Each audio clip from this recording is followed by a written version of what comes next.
Oh, hello everyone. Welcome back to the AAS YouTube channel. This is part of the good stuff. This is the AAS Journal Data Series, and I'm very happy to have our lead, Mubdi Rahman, with us today. Hey, Mubdi. Hey, Frank, how's it going? Got that E in the wrong place.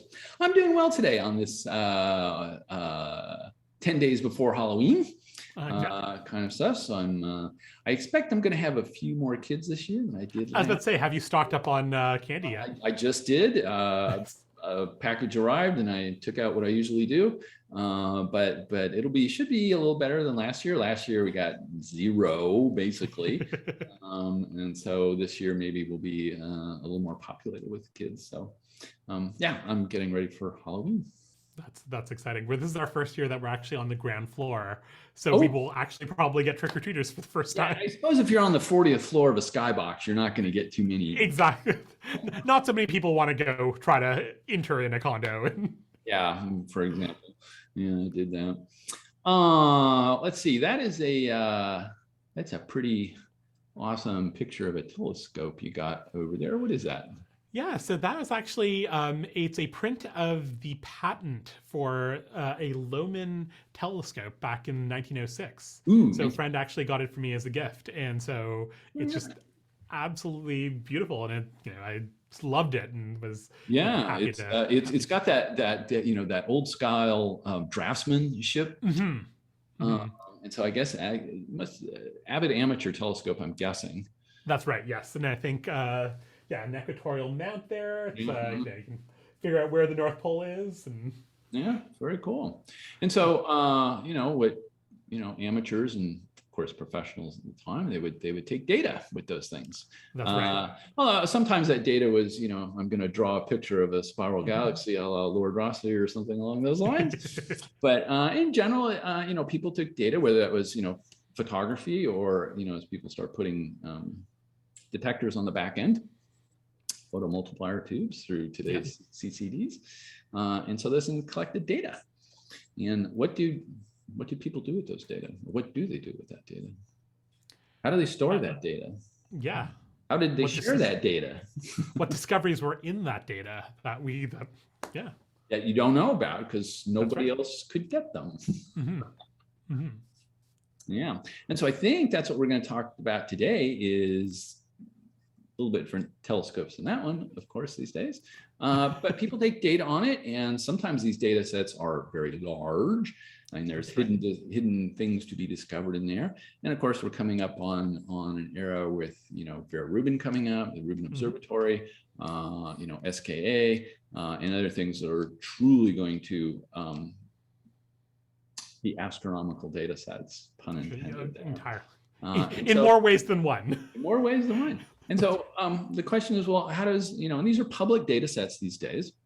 Yeah. So how does one access? How does one do science with those data sets? Yeah, and I think that's it's an exciting and very relevant, as you pointed out, with all these new telescopes and archives that are going to be coming online. And one of the things I'd like to think about is with the vast amount of data that already exists, that already lives somewhere on some tape or some magnetic drive somewhere, the next discoveries, the next greatest discoveries may already have been observed, and they're waiting for somebody to actually go figure out. And they live in that data. Tape drives are not. You might think that's so 1980s of you. But actually, even Google, right, and YouTube, when they store stuff, because of the cost of tape is so much cheaper, a lot of that stuff is stored on tape.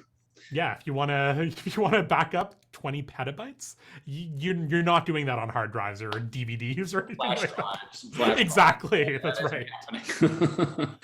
And so yeah, that technology is absolutely still with us and still forefront. So, and of course they keep getting better with their aerial densities, right? The aerial density keep going up. You can now do both sides of the tape. I mean, there's just still a lot of room for improvement in tape. Oh, entirely, yeah. And as long as we keep on getting better at the hard drive technology, that technology is going to spill over to getting better at the tape technology as well. So, absolutely, absolutely. So, what do we got on the board for today? Well, today, and I'm going to share my screen. What we'll be talking about is trying to answer the question, what am I looking at, right? Because at the end of the day, more often than not, a big observational project will try to answer that question initially. So what we want to do is we want to show a bunch of different ways to get and find archival and survey data. So all of this data exists, it's easy, it's open, and just so long as you know the way to access it, already at your fingertips, you have the ability to get fantastic scientific quality data that you can do your science on immediately, right? We're not talking about waiting to email somebody for, something that might exist on some zipper jazz drive from, the observatory years ago. Jazz drives. Oh, yeah, exactly. Oh gosh, I remember. All of this stuff is downloadable immediately to your computer, where you can do your data analysis and try out some new algorithm or try to make your next discovery. And so that's what we're going to be talking about today. Oh, and as long as we mention that, so yeah, and you can be at any level of astronomy to do this, and in fact, you don't even need to be an astronomer. And so, what I mean by that is an example of I have some colleagues who are computer scientists who are experts in correcting errors from transmission, whether that's over the internet or whether it's over space. And so they've recently started a project and reached out to the astronomers. So they, access some of these large astronomy databases, intentionally injected errors into the data stream and see if they could then recover them. And so there's just a myriad of applications of these sizes of data sets, even if you're not an astronomer. Yeah, entirely. And we'd be probably we wouldn't be forgiven if we didn't mention all the citizen science stuff that goes on related to all this data that is now freely available. Obviously, the Galaxy Zoo and the Zooniverse projects are fantastic. Yeah, exactly. Very much so. Yay, Chris. Chris, we love you. But shout out, Chris. There you go. But all of this is enabled because we have this, embarrassment of riches of data that is just ready for somebody to look at and try to figure out the next thing. Make a discovery. Green peas. That's right. Exactly. Oh, entirely. Okay. So how do I do this? So let's go through and, as we mentioned, we live in an era of plentiful astronomical data, right? Where we could even, starting off with talking about things like the digitized sky survey, right? So, if you want an image of what the sky looks like in optical light anywhere in the world, anywhere on the sky, that exists. Right, there are digitized sky surveys across, and they have been there. I believe they were digitized back in like the early 90s. Yeah, yep. Yeah, around there. But that is just the tip of the iceberg in terms of what data exists. Right, we famously the Sloan Digital Sky Survey has much deeper images where literally billions of galaxies have been identified and cataloged and imaged through that and are all freely available, all the way to every single exposure that was taken by the Hubble Space Telescope. We're in an era where James Webb is going to come on and is going to be using the same, a lot of the lessons learned about how to get Hubble data out and to the astronomical community. All of that stuff. If you know how to access it and get access to this data, you're set up to get the next latest and greatest data products that are going to be coming out. Now, I'll just remark that it's not only modern telescopes that are digitizing and putting their stuff on, but there's like some of these observatories, like Lick, for example, has photographic plates that go back hundreds of years, and you used to have to go there and look at some photographic plate. And so digitizing those very archival data can often be very valuable, particularly if you're looking for long time series types of events, like let's say sunspots or something along those lines. Proper motion surveys is the poster child for long baseline data series. So it's not just the modern stuff, but also just putting a pitch in for people who came before us and gathered that data, and we can use it.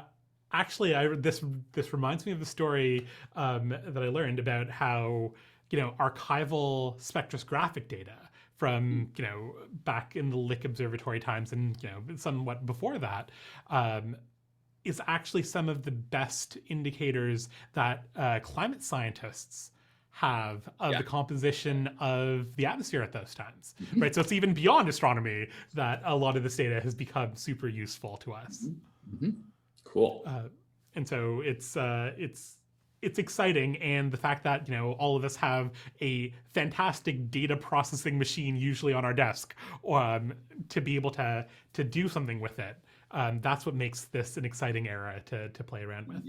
Indeed. So let's start off with the zeroth order idea.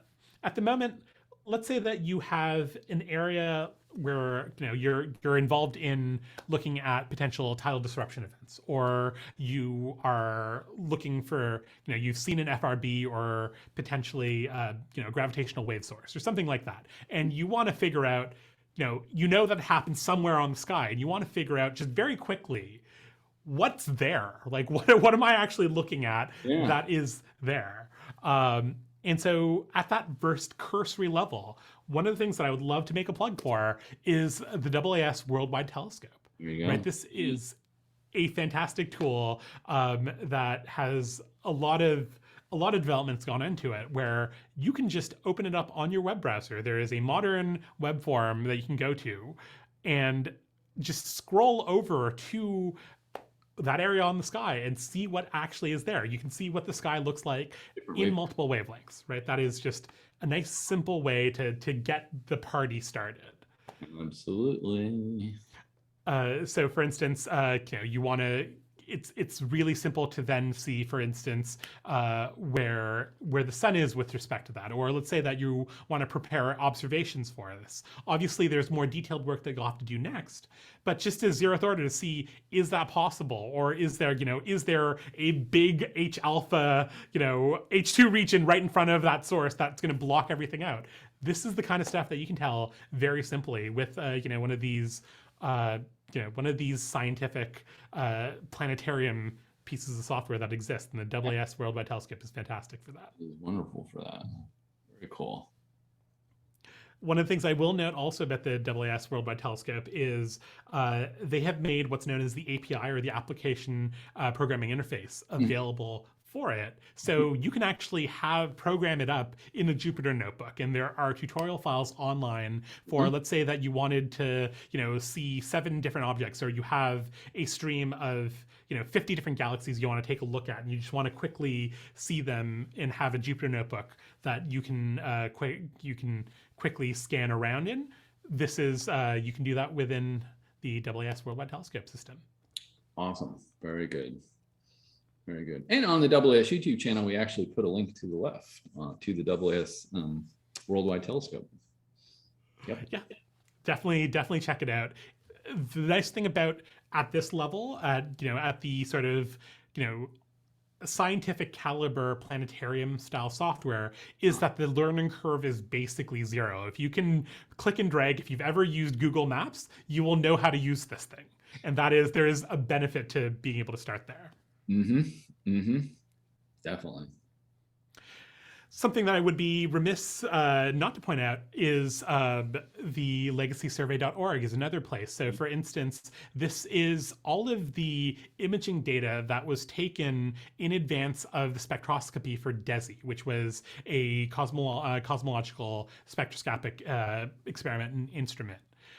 They have put together, all of this is primarily Northern Hemisphere, but if you want to see most galaxies down to a fairly faint magnitude, I believe R of 22, and you just want to quickly see what's in the sky at those locations, this is a nice way of easily doing that. And again, the interface is fully web-based, and if you've used Google Maps, or if you used any of those things where you click and drag and use the scroll wheel to zoom in, zoom out, nice simple way of just seeing what's in the sky at a given location. Cool. So all of these, again, none of these require any form of login. You can just go right now. In fact, you could pause this YouTube video, go right now, play with it, and then come back. Okay, let's take a 10-second timeout. Go out. That's right. Beep, come back. And now we're back. Yeah. And I would also be remiss. So our friends across the pond over in Europe at the CDS have long developed the ALADIN system. And so there has always been, or for as long as I've been an astronomer, the Java-based downloadable ALADIN planetarium system where you can download basic data sets where, for instance, the digitized sky survey, where you can see, in rough red and blue filters, what's going on. You can click and drag and try to type in your favorite object. But they've also now introduced this ALADIN Lite tool, which is again web-based, and so it's a little easier. You don't have to download anything or install anything, and just quickly scroll through data, very many data sets, including Spitzer and the 2MAST if you care about the infrared sky. So again, all really simple, easy ways of, if you know what you want to look at and you just want to see what that part of the sky looks like, this is a nice, simple way to get started. Nice. 3 of them. All right, so that's zeroth order, and that would also be the kind of thing that helps you answer the question that I'm sure every astronomer gets from their non-astronomer friends and family of, oh, what's that in the sky? Like, these tools will help you answer it and will save some face when people question why you don't know what that bright thing is, even though you spent how many years at a university learning astronomy? Because I'm sure everyone's been there. These tools will help you with that. Yeah. But the next stage is a lot about, now we can try to get specific data on individual objects, right? Yeah. That's the next stage, right? You've seen something, you know it's there. Now you want to figure out what information already exists on it. Indeed. So one of the places that I'd start, going back to the CDS, is CDS Portal. So CDS are the ones who run the SIMBAD system. So that is the system online. So if you've ever typed in the proper name of an object, like for instance, on this screenshot, I have ARP220. Right, that is the name. What SIMBAD does is it turns that name and identifies it with a specific object and tells me the coordinates and all of that sort of behind the scenes. I don't have to do anything crazy to get that to what's known as resolve correctly. So I can type in, for instance, the Ring Nebula, and that would resolve to the correct location on the sky, or M81 or something like that.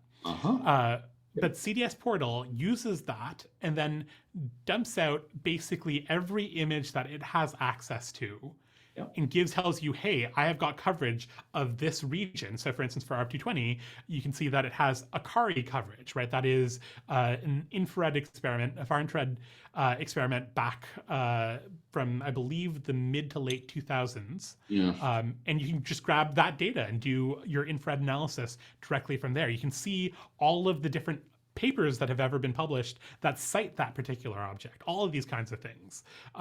Just, again, nice, simple web-based interface to do that. Mm-hmm. Mm-hmm. I actually only recently started to replay with the CDS Portal. Have you played around with it lately? Actually, yeah. For an article I was doing earlier this year, 2021, for various reasons, I needed to know a little bit more about Betelgeuse. Right. Okay. Yeah. For example. Yes. For reasons of dimming and otherwise. I know that Betelgeuse is bright. That is what I know about it. Alpha Orionis. Yes. Yeah. So actually, I actually did get in here, and actually, so on a research side, so what I was interested in, there's a new generation of neutrino telescopes coming out. Right. And they have a capability. They now have sensitivities of being able to detect neutrinos from pre-supernova events within about a kiloparsec. And so the question I was interested in asking, we ended up putting in part of a paper, was, well, how many potential supernovae are there within a kiloparsec? And so we got into here, and I was able to, even though I'm a theorist, that speaks volumes, people, how well, if I can do this, okay. And so we ended up, there are 31 candidates that would be candidate pre-supernovae within a kiloparsec that these new generation neutrino telescopes could detect. And so, yeah, I have used it. That's fantastic, and a perfect real world example. Yeah.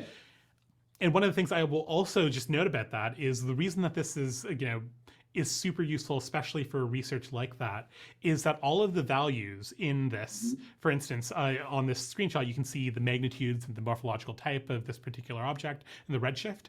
All of those have references to where they were determined, right? Correct. So these are not just random things that you've pulled off on, a Wikipedia sidebar or some random table. You actually have a citable data source that comes from it, and that makes it incredibly useful for especially research. These kinds of I wanted actual references to masses in distances, and this was invaluable for helping me get through that literature base to what I was looking for. So yeah, super useful, super useful. The other thing I'll throw in here is that you can very easily get FITS images, right? So if you wanted to download, for instance, a cutout of just this galaxy in Akari and say 2MASS, you can actually click on the image and then just download that FITS image. So that is then a perfect data product for you to start doing your analysis. Let's say that you wanted to, figure out at different times, and you have a couple of different eras or epochs that you've been doing this to see a time series. You can actually get that information so long as the data exists within the CDS portal. Strasbourg, University of Strasbourg. That's right. Do a fantastic job. So yeah, big shout out to them. Big thank you. Okay, Ed. For those of you who are going a little beyond a kiloparsec, I'd strongly recommend taking a look at NED, the NASA Extragalactic Database. Again, it's sort of a similar, deal where you can type in an object name or series of coordinates if you have a specific object that you have in mind. And what it'll do is, in the extragalactic community, will grab all of the data that exists for that object. So, for instance, for ARC-220 in this case, you can see that there are 54 different redshift references. And again, just like on the CDS portal, those will have the precise measurement and what is the paper that got this, or what's the catalog that that's from. And right off the bat, one thing that people who care about galaxies often like to do is they try to look at the SED, or the spectral energy distribution of this. So this produces that. You can see it's sort of slightly cut off on the bottom left of this on the screenshot, but right off the bat you can tell, hey, look, there's that nice dusty bump that everyone expects from ARC-220, and so it's an easy way of seeing and visualizing a lot of this data, and then actually being able to grab it. One of the things that I've used NED for a lot has been telescope proposals. Right? Oh yeah. Sure. Yeah, so when they've got a couple of examples of galaxies that I want to use as either in many cases background targets, or quasars for background targets is a common thing. Can jump onto NED and get what their magnitudes are and put that into exposure catalog calculators and things like that. And so it's been fantastic for doing things like this. Yep. So there's a real world example, a proposal. Yeah, very much so. Okay, so now we're at the stage where you've got a couple of galaxies and you have specific data that you've gotten and downloaded from that. But maybe you want to do something beyond. One of the great things that this era of survey and archival astronomy has really opened up is doing these deep statistical analyses, which really are now possible because we have literally billions of observations of stars, of galaxies, of all of these different phenomena, where you often don't care about the 1 anymore. You care about the 20, you care about the 5 million, and so you'll want to start doing this kind of analysis, and all of this is now available to you. Cool. So the tool that I'll bring up here from our friends, this is an AstroPy related package. It's not actually within the AstroPy core Python packages, but it's related to it. It's Astroquery. And this is a fantastic Python package that is essentially, as the graphic says, your gateway to all that great data, right? So if you have data that you want to programmatically grab and receive, based on, let's say, a certain number of coordinates. You want all the sources that have that are in a certain part of the sky, or you want all the sources that are within a specific area of redshift, or you want all of the possible sources that have these certain amounts of colors. Astroquery has the ability to do this for you. Cool. And so one of the things that I'll show in here is that just by installing Astroquery onto your Python, conda install it, pip install it, do whatever you'd like, they have all of these built-in services that are these functions that allow you to grab data from all these services. So, for instance, from ALMA or from CADC, the Canadian Astronomical Data Center, or Gemini, or MAST or SDSS. All of these things you can then query, and without having to go and physically download something from a web browser, you can actually bring that data to your computer and start doing your analysis right there and then. Right. Very nice. And this is not a static list either. This list will evolve, particularly. This list will continually evolve. And one of the things that they've been fantastic about is letting people know how to add their data sets to this. So for those of you who are working on new data sets or new surveys, definitely get in touch with the authors, because they, I'm sure, are excited to be able to add to this list. Give you that plugin. Yep. So let's talk a little bit about what kind of data is in here. Okay. Because this is just the start. So MAST, this is one, if you have ever played with Hubble data or Kepler data, or mostly space-based data, not limited to space-based data, the Mikulski Archive for Space Telescopes has been fantastic at creating, basically storing the data, but also putting it in a format that you can use it, where there is not a great deal of reduction that you need to do. You can actually take that data and know that it's been reduced in the same way that all the rest of the data on that system have been reduced. So you can just use it for science immediately. Obviously, definitely read the release notes. Always an important thing. Whenever you get archival data, read the paper, read the release or the README that comes with it, so you know what you're doing.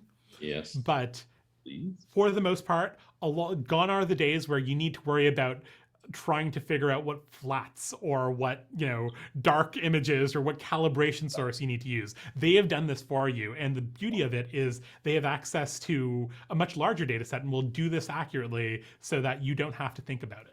Nice. Nice. So MAST is fantastic. Every Hubble image that has ever been taken that is now public is here. So definitely go and take a look. And so this is all available within Astroquery as well. Nice. Nice. IPAC on the infrared side. So we're like WISE, and we're talking about things like Spitzer, right? Spitzer, a lot of my thesis was done on Spitzer data, so I have a great deal of love for IPAC. A special place in your heart for IPAC, okay? And it looks like we got a little blip, so we'll just hang on. There we go. He's back. Sorry about that. I was just gonna say, back in the day, the tool that they used to use, or they had, was something called Gator. Okay, don't know that one. And it was a useful web tool, but now with the integration with Astroquery, you have at your fingertips all of the 2MAST data. So for instance, that is an all sky, between sort of J band to K band, so sort of 1.1 to 2.4 micron, for the entire sky right there, and downloadable, getting the FITS images right there.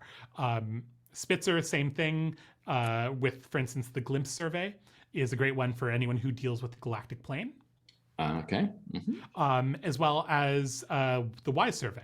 So for anyone who cares about anything from, again, in the sort of near to mid-infrared, and WISE being a space telescope, was not constrained by its geography, so it has a wonderful all-sky coverage.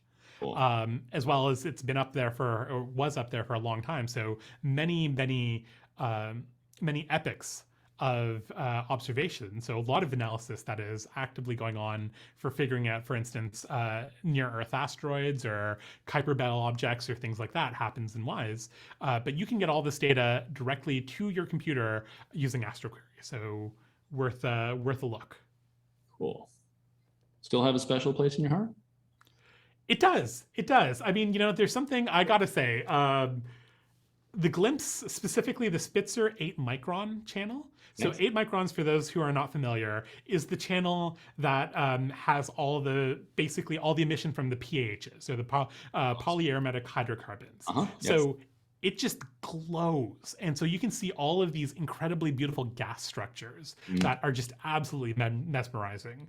If you ever want to be enthralled by the beauty of our galaxy, go back to the AAS Worldwide Telescope. I think the Spitzer Glimpse survey is there. It might be.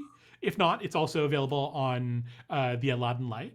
And just like scroll through the 8 micron through the galaxy. It's beautiful. Just the structures you'll see, the bubbles that you'll see. It's incredible. Yeah. Next thing I would be remiss to not bring up, because it's one of the pioneers in making data accessible and opening data up to the community, is the Sloan Digital Sky Survey. So I believe it was envisioned back in the 1990s, but it started to really release data basically at the year 2000, I think, was the first data release paper from the Sloan Digital Sky Survey. It'd be York et al. Yeah. That's right. Yeah. Yep. And so one of the things that the Sloan Digital Sky Survey has done very, very well and has set an example for a lot of the archival and survey data that's come out after it is how to document exactly how the data was taken and all of the parameters and all the measurements that were made on the data in their incredible spans of catalogs, so that everyone can do science with it, very precisely after the fact. Frank, have you ever played with any SDSS data? Honest answer, no. Okay. Just haven't had a reason to. Of course, I mean, you can change that answer by going to Galaxy Zoo very shortly and classifying a bunch of galaxies, and then you've officially dealt with SDSS data. Oh my goodness, you absolutely don't want me doing any morphology. Yeah, that will add more noise and signal if I do it. We'll just let Chris know when you go online, so that data can be flagged. Yeah, that one needs a little mark by it. Like, I don't know about this guy's not very good. But the point. So 2000, right, was Don York et al. On the first SDSS, and so now we're up to data release 16. That's right. And so, want to thank the Sloan Foundation for their ongoing support and still ongoing support for astronomy at this level. It's awesome. And one of the things that is worth noting is, so, a lot of the original point of the SDSS was doing that first photometric survey. So going through and taking images of all this. Right. One of the things that they've really been able to pioneer is spectroscopic data. Yeah. So they've gone through, and for instance, one of the things that's great about SDSS is they've created very uniform data sets of all of the galaxies down to a certain limiting magnitude with spectra.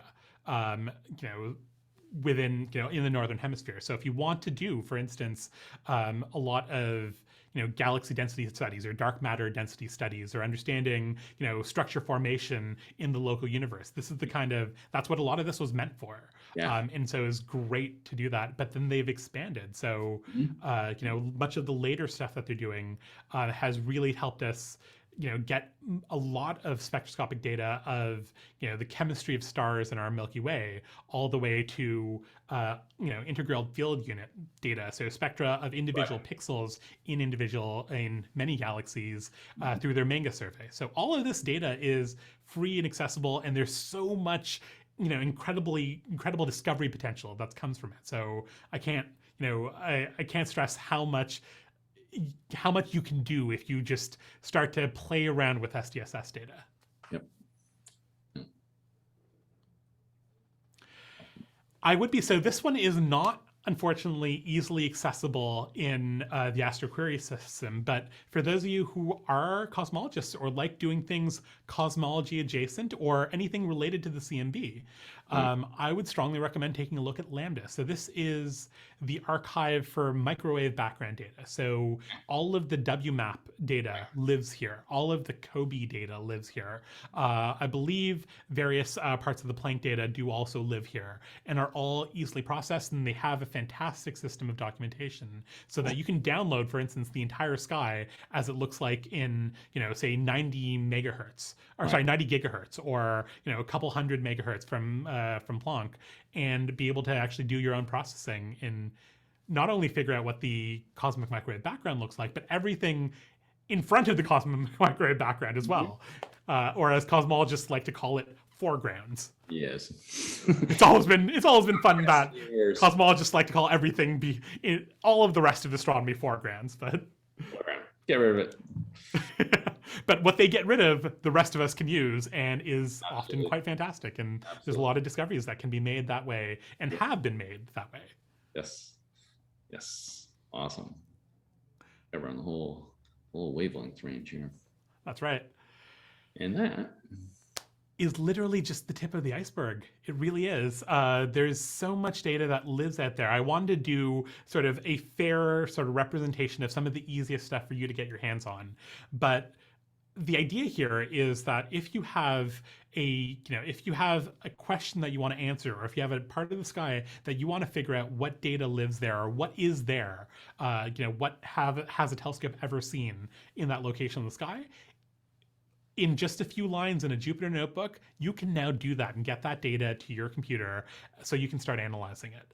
And starting to ask your own questions and come up with your own statistical techniques to figure out and answer your own questions. So please go forth and start playing with this data. Cool. And I'll throw a plug in. Mainly what we've talked about here has been observational data, which yes, of course, astronomy is an observational science. But you can there's the observers have been leading the way for sure. But these days you can, if you're interested in simulations, you can download, for example, parts of various large cosmological calculations. So if you want to compare, aspects of the cosmology calculations to what you see on the night sky, or the statistic, not individual objects, because it's just an instantiation, but the statistical properties you can compare. They're the same kind of tools available for like those cosmological simulations. You're starting to see similar data sets for people doing 3D hydro calculations of the sun, for example, if you want to do LTE convection of the sun. So the observers have led the way. But I just want to point out that there are theoretical based calculation simulation databases out there that can be also just as valuable for discovering things that were missed in the opening rounds. Oh, entirely. And I would be completely remiss to not mention, for instance, the Millennium Simulation Group and the Virgo simulations and all of those that have done such a fantastic job. Right. And so we're having this great convergence between the observers and the theories, not necessarily in the answers, but well, but that's where the fun is, right? That's striving for, right? Exactly. Absolutely. If it all agreed, we wouldn't have more astronomy to do. So, right? Well, that would be sad. Exactly. Then I'd have to channel into another multiverse or something like that. Try to figure out what the cosmology in that other multiverse looks like. Exactly. I don't like this one, so I'll go to another one. Very cool. Mubdi, thank you so much for, as always, a super fascinating walk down data. Awesome. Thank you so much for having me, and I'm really hoping, I'd love to hear, people can look me up, but if you have ideas that have come out through the data that you played with, please feel free to send me a note. I'd love to hear what archival data and survey data that you're playing with now. All right. And that'll do, everyone. And I hope this made your astronomy day just a little bit better, and we'll see you on the next one. Bye-bye. Take care.